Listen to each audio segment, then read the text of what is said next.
is our resident Belveth expert himself, Mr. Isaac Azael Cummings-Bentley. I'm impressed that not only did you manage to compile that video with all the knowledge, but you were also able to read the entire kit. I've been working on the ulti tooltip for about a week now. I think I'm about halfway through. You'll get there. Yeah, You'll get there. You know, just gotta work on it a little bit. Anyway, we're jumping into a draft that is already underway, so we'll be getting into Champion Select, or getting through Champion Select more quickly than normal. Let's take a look at what we got. We got Zeri and Yuumi over on the side of Dig, the Azir for some scaling. Gragas gonna be up there in the top lane. Okay. Yeah, this will be interesting. I'm curious what the last pick here is for Huni. Rumble, GP not banned out. Those are kind of the Huni specials when you think about top lane. Gnar, of course, would be a pretty safe standard option. Give them a little bit of front line that they don't actually have in the draft so far.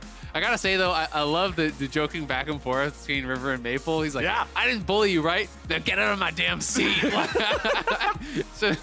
just giving him a little bit of shit there. So Gnar gonna get picked there. Looking like both sides scaling mid, pretty standard. Aggressive bot lane over on the TSM side. I think that's where you're going to see most of the potential early action here.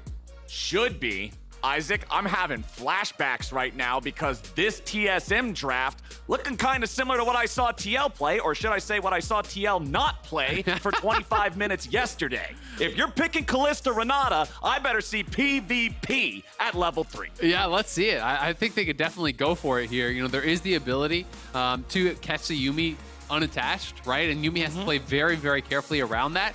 They want to get back to those glory days. They want to be able to stomp people again, and it's got to start somewhere. Well, and they've been looking a lot more competitive, I have to say, this split than they did at least at the beginning of last split. You know, the end of spring, they were starting to get more competitive with teams. You know, they went about 50-50 down the stretch at the end of spring. So I do think things were kind of turning around a little bit, and Maple, I think, has been a good addition for them. So we'll see if they can start picking up some more wins here, move closer towards, you know, the middle of the table, which I think is where a lot of people are expecting them to be.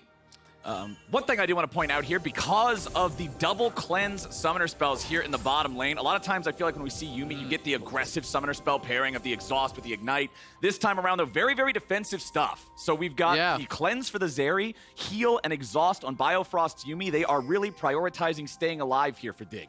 Yeah, absolutely. You know, worried, I think, potentially about the Renata R as well. You know, Yuumi getting caught by that, want to have the cleanse available for it. One thing that is interesting is you've been seeing a lot more people go for double exhaust as well against some of these aggressive matchups, because it had become very, very meta for champions like Kalista and Lucian to actually just take cleanse, even just for the enemy exhaust, to be able to look for these sorts of all-in plays. So one of the answers that we've been seeing teams do is actually just go double exhaust bot lane. But of course, because Zeri is playing cleanse and not exhaust, that is not going to be able to be the case here. So in the case of the 2v2, really all there is for Tactical to cleanse is the exhaust. He doesn't have to worry about an ignite. You know, in pre-level 6, there's no CC from the Zeri Yuumi bot lane, so going to be pretty nice. The early invade going to be working well for them. Spica starts enemy red, and he starts it leashed, so he's actually faster than River on this clear. And I'm going to be interested to see where Spica wants to go from here now, because Spica has a lot of options. You know, when you are starting out here, you can go here and you can actually cross map to try to go up to your own red buff and then clear back towards down. You can also go straight up towards your blue. I actually prefer the cross map play here, because what this is going to do is if you actually go up to your red quadrant now, where is Xin going to go? Xin is either going to have to go all the way cross map over towards your blue and do a very inefficient path.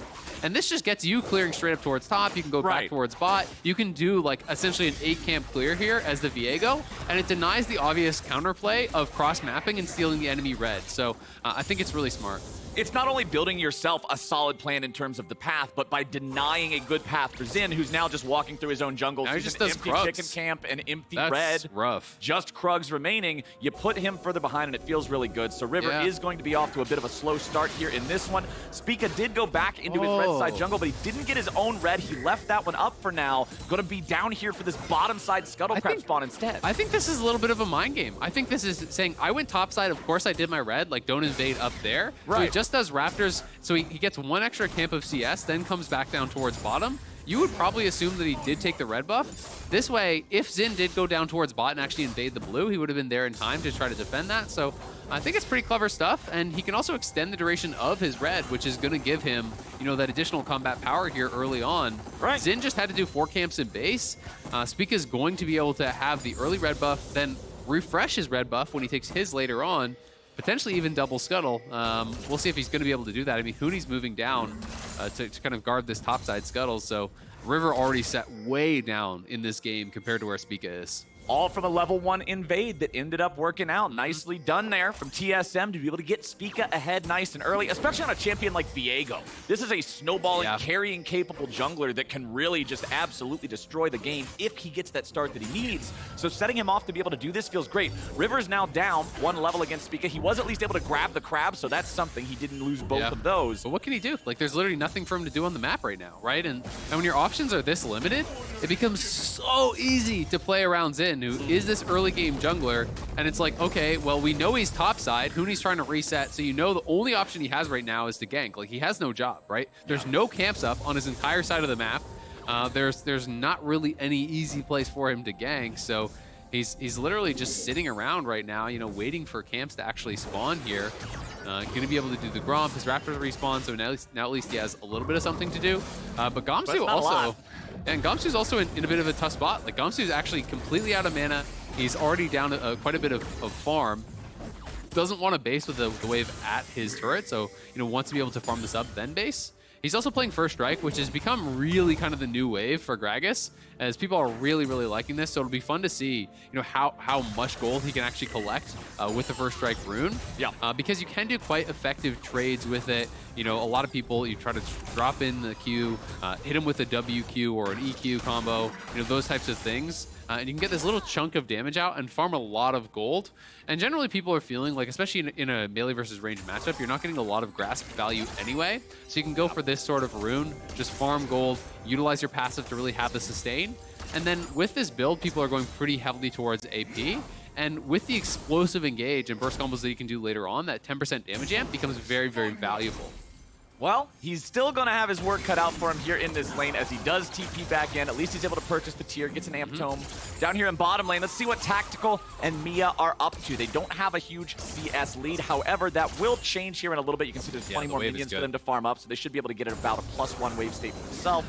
As, let's see, Maple, gonna be able to shove that one out. Doesn't look like it. River's showing up here in the bottom lane as Neo and Biofrost step forward. TSM, they know something's gotta be up. Zeri Yuumi just doesn't walk forward towards you in any random situation, so they're happy to step back a little bit, wait for Spica to show up here. Now do we get the 3v3? I think it's beneficial for TSM, and Dig needs to get this wave in, so they're gonna look for it. Mia should have his Q back here. We'll see if he can actually find the Q. For the E. Hallowed Mist coming out. Mia forced to flash away. TSM not fully in sync there, and Mia ends up paying for it with a summoner spell. So Dignitas win out in that little bit of a 3v3 stare down. Yeah, absolutely. And now Blue is here. Blue is 6. I don't think... Oh, nice flash from Spica. Happy V. And they're going to be able to get the bottom side scuttle, so just better positioning, it felt like, from Dignitas there. You know, I do think it's a winning 3v3 for TSM, but because Spica was pretty far away in the brush, and River was right there, you know, Mia just instantly had to flash away, so not really able to get much out of that, and also forcing the flash off Spica, so 2 summoners for 0 on the side of Dignitas. A good roam from Blue being rewarded too. I think Blue has been one of the bright spots for this team. You know, has I think been stepping up. Last weekend was getting a lot of credit for his games there, both in their win and in their loss. Here already, up in farm, makes a roam, gets a summoner. Early action looking pretty good here. But Spica trying to utilize his early advantage. Has the Noon Quiver here. So going for a more aggressive build, you know, we'll see if it's going to be straight Kraken or if it's just more shield bow. Like, that's what you see more in competitive. Right. A lot of people are also liking just like Blade of the Rune King rush into a more defensive option in competitive play. So I'm curious to see where he takes us. I would be really excited if he did want to go a super aggressive option, but definitely more common in pro is just like shield bow into something more tanky. Something with some sort of defensive value, right? Because in pro, you are going to be focused fired down if you jump. It is harder to survive and play those situations as a truly squishy melee carry. So at least he was able to grab the dragon here for the squad early on. TSM sitting on +500 gold with that Drake under their belt. 8 minutes into the game. The early game's gone solidly for them. You can see still about a 3-camp lead for Spica as well. And that's important to note in the context of taking the dragon, because normally dragon takes a while. It slows down your clear. It's worse for the individual, but better for the team. Yeah, they're just going to start this right in the face of TSM. This is pretty bold. And we can see Mia's already up here, but Neo has made the rotation, so... they're feeling confident they will be able to just take this, and Tactical's going to stay bot, so should be able to push this in. We'll see if Tactical can actually get a plate at all. Zeri's just rushing down, but with Zeri leaving, now there's a potential that TSM could actually compete here for this, so Yuumi has to move back up. Okay.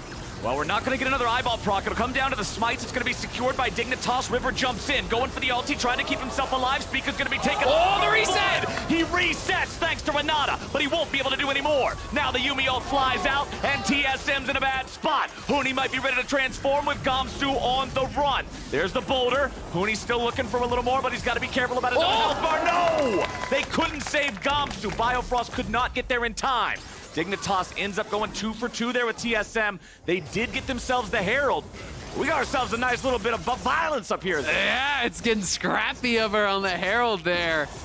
TSM, you know, going to be wishing that they had that Gnar ultimate. Huni just used it, I think, for a wave clear a little bit earlier on. You know, if he had that available at the end of the fight, might have been able to get more done, but still, I think pretty well handled by TSM overall. You also have to take into consideration that Neo lost farm for this, and they almost lost 2 full plates, and both the gold from the first plate would have gone all the way to tactical there. So TSM coming out ahead, I think overall. We'll see how much Blue is able to get from the Herald that he picked up, because they did secure that, making it, you know, not that bad overall for sure. Well, TSM is getting tactical, plenty of money. Another turret plate, just like you were talking about there. You can see he's plus 20 in terms of the farm, so things are looking good for him. Let's take another look at how the fight went down, because it was a smite fight. The eyeball wouldn't open up anymore after this last proc. And it's all about this. Zeri went back to bot, so then TSM realizes, okay, well now it's no longer 5 members top, so we can actually go in for this. Really nice buffer on the R there from Spica, gets over top of the Azir wall. The reset from Mia onto him keeps him alive with a bailout long enough to actually get that kill, get the first body. And he does go down very quickly after this, but then again, Huni didn't have the ulti available, so they can't actually hard commit into this. Maple, though, sees the opportunity to flash in, takes down Gamsu. Herald, meanwhile, dropped mid. 3 plates down. Not sure if he had already cracked one earlier, but he's going to be able to cash in on that. TSM still, though, 1,400 gold ahead, largely through farm. You look at jungle, you look at bot, you look at top. Significant farm advantages here, you know, across those 3 positions, all on the TSM side. And it is, in fact, Kraken Slayer. So going really aggressive here is Spica. I wonder if he will go like the full solo queue style where it is Blade of the Rune King next. That would be pretty exciting because it is a really high lethality build. Like, you can crush people if you combo that properly, you know, with the fast double autos after your spells. Right. You can crush through people, but if you mess up at all, you die very fast. That's the double-edged sword, right? You just get absolutely smacked if you go in at the slightly wrong time. But maybe this is a call from Spica. He's saying, okay, I can play this. I can pilot and with this correctly. Renata, it kind of makes sense, yeah, right? Renata's bailout is great for reset champion. Yeah, get the W there from Renata. Go in aggressive. If you can trade yourself out for Blue or for Neo or for someone like that and get that initial first kill utilizing the bailout from Renata, that sounds really high value. Yeah. But of course, it could also just be into something like Dead Man's Next, which I think is also a perfectly fine build. You're going to get a lot of value out of the Kraken regardless here. Huni, though, doing a great job in this 1v1 top. I like how Viego's builds over time they started off as they wanted him to be a melee carry, but he was built like a bruiser. Then they were like, no, you need to build him as a melee carry. And the community said, okay, we'll build him like Skarner and Udyr. And they started putting Dead Man's Plate and Fawn on him. Yeah. I feel like it's just never going the way that it's intended to go. But it is sort of fun to see how these things evolve over time. Man. Yeah, I mean, you gotta, like, having that defensive capability, being able to survive because you know your opponents will focus you, it matters a lot. It does, and traditionally, junglers don't have enough time to actually power farm, but as we can see, that's not really true in this game and in this meta, right? You know, 99 CS to like 113, 108, right? He's not that far behind his own teammates, right? He's actually ahead of Gamsu in farm. He's almost even with Neo in farm, right? So, you know, in this lower meta, that is something that does really change up, is that you can go for more aggressive builds because you have so much gold. Of course, there is a risk to that always, but I think the build does make sense, given that he's had the time to farm. Maple gonna grab Package. That guarantees them easy first dragon. Package, unfortunately, not quite connecting there with Blue, but will allow him to shove this in, and TSM just staying aggressive here, looking to try to invade at this red. Oh, but is it going to get punished? The Yuumi ulti flies out, but Renata's ult turns things right back around as the mid laners duel off to the side, and Tactical's going to be in trouble. Tactical with a flashback over the wall, barely staying alive. More projectiles coming out. Spica goes in for Blue, but he ain't going to find him just yet. And the Dignitas mid laner takes down the Ruin King. Neo picks up Tactical. Oh! TSM is crumbling. He's gone! And Huni gets yeeted and deleted.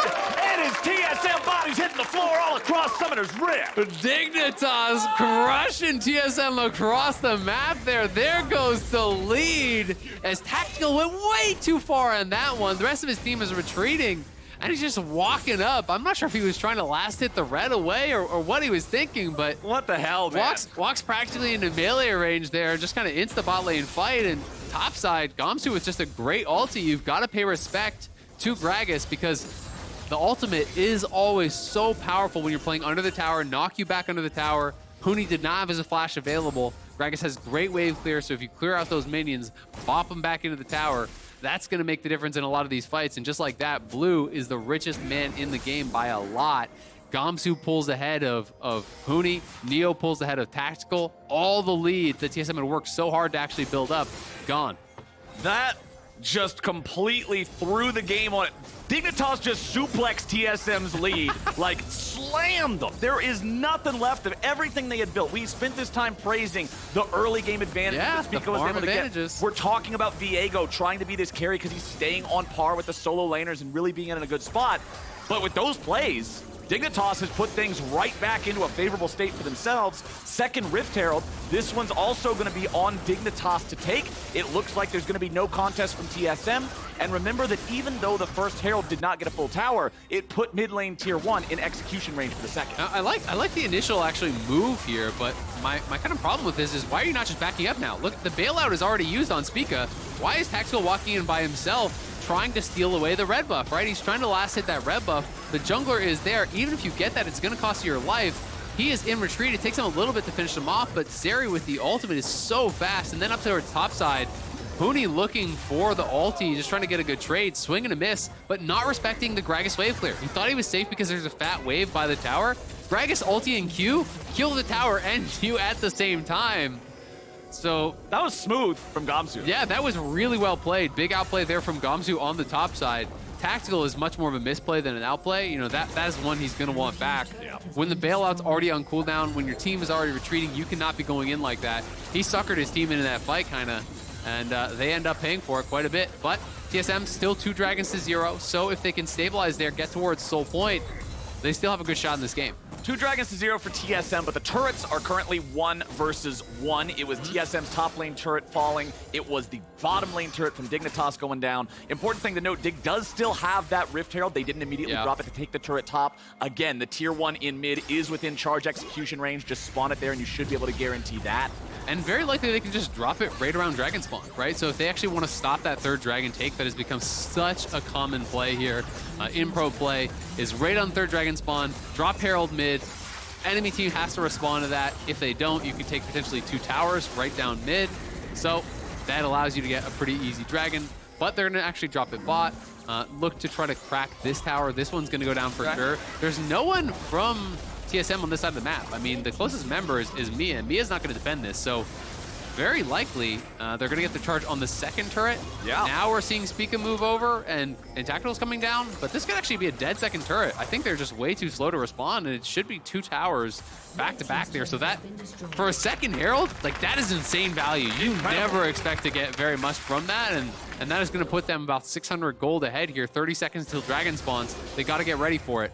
Ooh, River might just be face checking a brush. This could be bad news, okay? The ward plays down, gets them out of any sort of trouble that might have been headed their way. But yeah, whenever I see a play like that, whenever I see Dignitas getting this big move, hey, outer turret, inner turret, both of them knocked down in 1 Herald, the question that I always ask myself is, okay, well, what did TSM get for that? Not much. And it doesn't look like a whole lot. Mid lane tier 1 just gets knocked down now too. Dignitas is roaming around.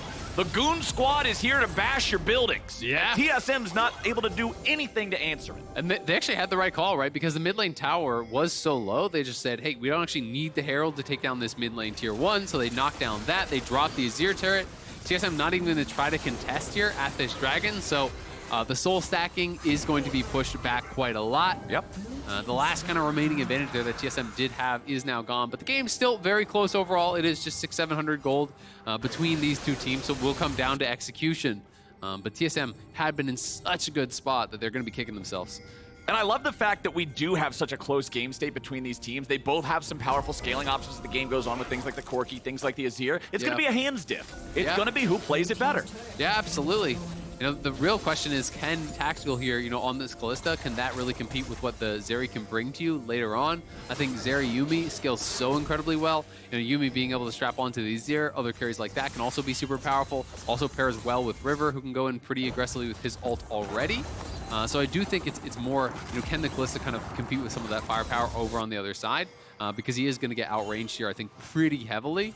Though Corki can do a little bit of bodyguarding to try to push back the Azir. And Corki just now evolved that Muramana, 357 up to 360, max stacks. Very important step for him. Once that Ludens gets completed as well, we're really going to see Maple have the opportunity to influence these fights heavily before they even begin. Yeah. But Dignitas are still staying together. They're roaming around as a group. They're saying, we want to deathball these guys. Gamsu, you go hang out in the other end of the map. You deal with Huni for a while. We're just going to keep rolling around as 4, and it's very effective because TSM want nothing to do with fighting them while they're doing this. Yeah, absolutely. And TSM also is very low on engage, right? You know, there's potentially a Mega Gnar flank.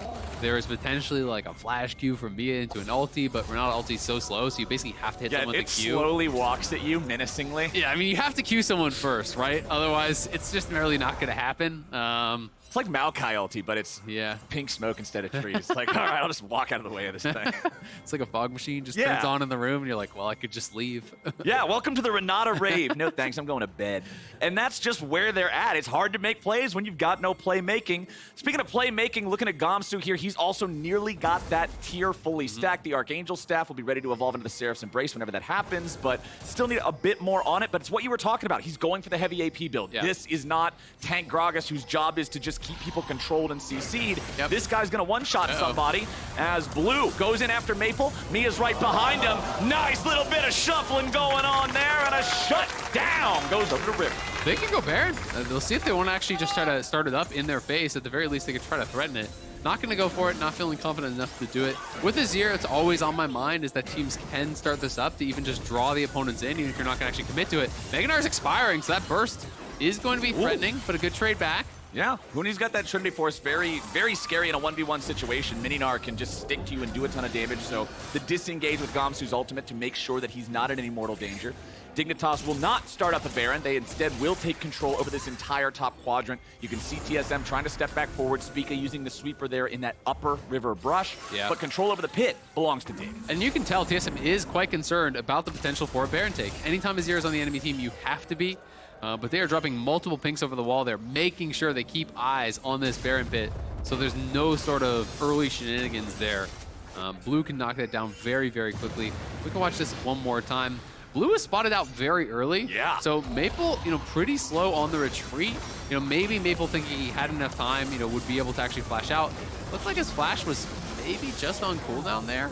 No, Maple flashed. He just didn't end up behind the origin point of the soldiers. The soldiers still spawn behind him because they appear a couple hundred units behind Azir and charge forward. Yeah, it looked weird. Like at the start of the replay, I think his flash was still on cooldown. That's more what I was trying to look at. Oh, okay, was that like, did he flash kind of late because, you know, was his flash off because he was mashing it and it wasn't quite up?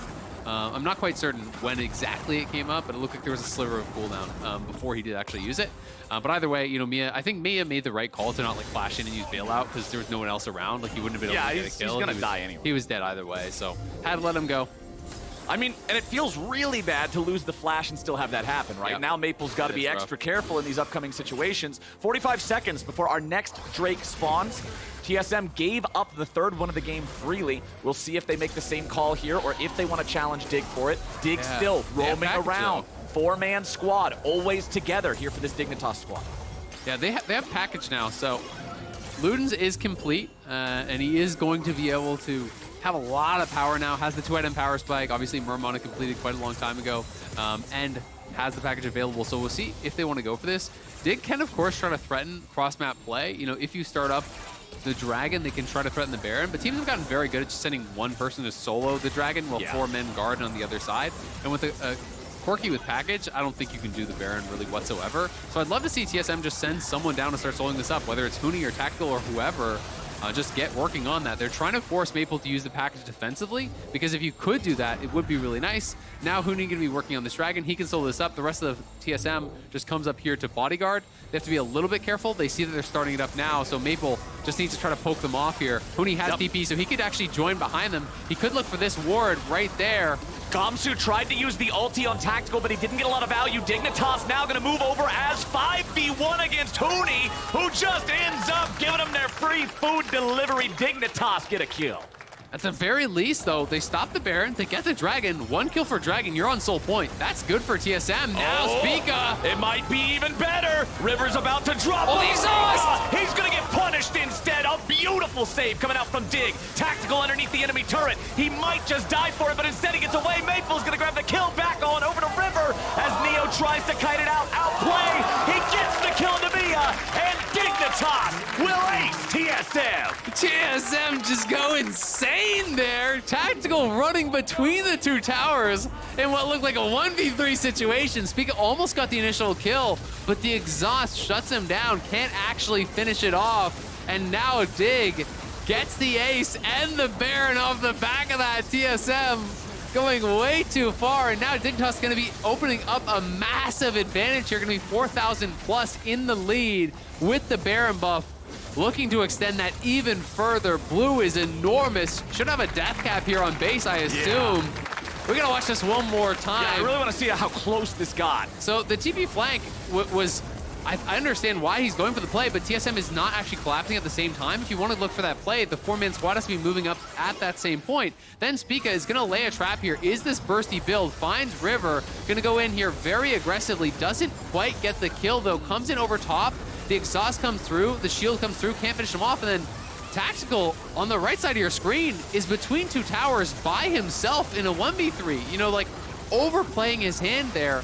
You know, needed to be with the squad. TSM's just not on the same page. If he's with the team, like mechanically, he actually played it out pretty well. He got pretty close to killing Blue. Yeah. But he's not with his support. He's in a 1v3 and he's taking tower shots, so you just don't win those. And I got to applaud Neo's footwork at the end of that fight. You saw him down to 100 HP while he's fighting both the Renata and the Corki. He sidestepped a rocket that would have killed him. That enabled him to take out the Corki, and then Renata's just shooting fish in a barrel. Awesome stuff from Dignitas there in the fight. They've earned themselves a 5,000 gold lead. They've got Baron for the next 2 minutes here, and you can see they're already laying siege to the base, working on this top lane here first. That's where they got the wave. No split push situation happening right now. All 5 players up here in the top lane. They're trying to strong with no on TP. this. There's no way to defend this. Dignitas just moving their way into TSM occupied territory, taking everything with them along the way. First inhibitor falls there in top. Blue's going in, and TSM's going out in body bags. Nicely done from Dig. Huni's still down there in Timbuktu. Gamsu in the stasis, keeping himself alive, trying to get on back. Spica wants a reset, but he won't be able to find it. Gamsu drops to Huni, who's finally made his way back into the base. Dignitas won't end the game. TSM, they hold the line, but they are in trouble. Oh man, I thought that was gonna be over for sure. TSM barely able to hold on. That initial sweep in from Blue looked like that was gonna close things out with Huni on the other side of the map.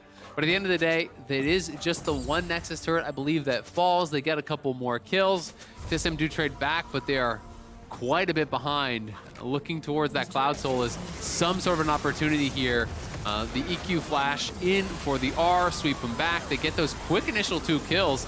Then I think just should have focused towers. You don't actually need to play for the kills here. Gamsu goes too deep and kind of throws away that initial advantage because you see Biofrost jumping off to actually block the W, but that gives away his life, and Huni is able to kill off Gamsu anyway. River tries to come in to bail him out. So just kind of overplaying their hand. I think if you just focus fire the towers at that point, you probably end the game. Like a Death Cap Azir, you crush through towers. AP mages late in the game really do shred those things. So Dig going a little bit too hyphy there, trying to end it, not able to. So now TSM do get some more opportunities. Maple is on 3 items at this point. Huni on 3 items as well. It's going to be a lot of heavy lifting that has to be done by this Corki. If you can land a lot of poke pre-fight, you know, really soften up the Azir, that is going to be the key member you have to watch out for because Blue has been just destroying them, it feels like, in these team fights. He's been a playmaker the whole time, but TSM, they're down to If they're working with 9 lives, if we're going by cat rules here, they're down to the last 1 or 2 of them. There's not a whole lot more mistakes that you're going to get here in this one and still be able to play some more League of Legends off of it. TSM, they know they can get a soul if they can secure this Drake here in about 10 seconds, but Dignitas are the ones with control over the river and priority over the pit. Gamsu coming up to join the rest of the team. Mi is stuck out in front. He just might be in a real bad spot. Tactical pulls him in there with the ult. He goes into the stasis himself. Tactical's going to be found out here in the middle of everybody. TSM going to lose both bottom laners as Huni tries to fight back a little bit. River continues to charge forward, putting the pressure onto the TSM carries. Spica wants to get the execution, but Stopwatch says hell no. Blue goes unstoppable, and Maple goes 6 feet deep. Huni tries to stand and fight, but the Emperor's Divide wasn't even needed until now, and Blue is about to show him exactly how this game's gonna end. Shut down, ace for 1. Dignitas is gonna take this game. What a great ulti from Gamsu as well, knocking in Tactical. He goes down in a hurry, and Dignitas crushed through TSM after a really strong early game from TSM. It's all Dignitas on the punish this year. TSM overplaying their hand, and Dignitas was always ready to pick up their mistakes. Padding the stats a little bit, grab an extra kill on the support. Tactical's back alive. Spica won't be spawning for a couple of more seconds. They're seeing if they can get this last kill on Tactical, and they will do it. Gamsu going golden into the fountain steps. It won't matter. GG, Dignitas take them down, 21-8. Blue with another great game on the Azir, was crushing through them. Felt like TSM had no answer for the Azir in the later stages. Dignitas can be happy to pick up their second win in 2 weeks. Definitely on the way up, it feels like, really improving. But that is a very concerning loss for TSM, who had an incredible early game. You know, we're able to create a big advantage, but just completely we're throwing that away. And Dignitas was there to punish them on every single mistake. It all goes back to that fight at the red buff. TSM, when they're doing the VOD review, that's the part they're going to be looking at, because that's where a 2,000 gold lead evaporated as Tactical overextends trying to take the red buff, as the rest of the team tries to scatter and Dig collapses. And then Huni with